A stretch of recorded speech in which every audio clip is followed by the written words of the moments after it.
2 years ago, you moved to Canada and then you had this awakening.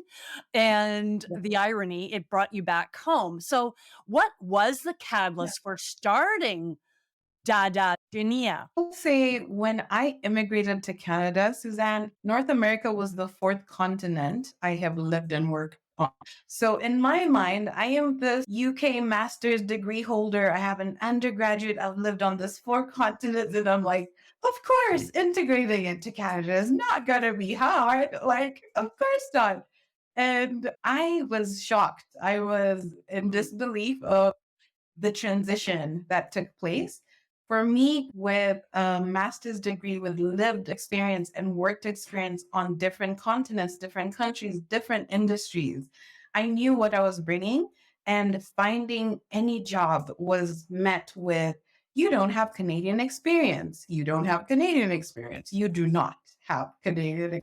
And it was just that in different variations. And so for me, I didn't quite understand that because the jobs I was applying for, I had the experience. I didn't have Canadian experience, whatever that meant. And to this day, I still don't know what Canadian experience means.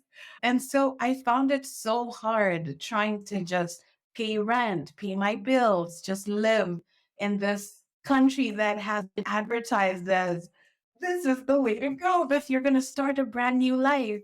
And I had to work two minimum wage paying jobs.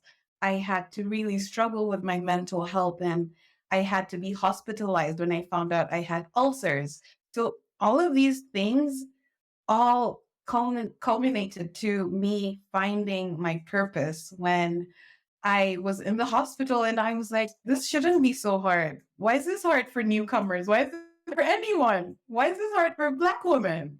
Why? And I created Dada Dunia.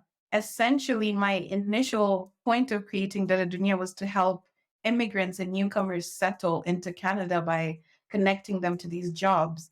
But 6 months later, after doing my market research and getting a mentor and going into these entrepreneur programs and traveling back to Kenya and speaking to over 200 women, I knew that I have to start from back home, my roots.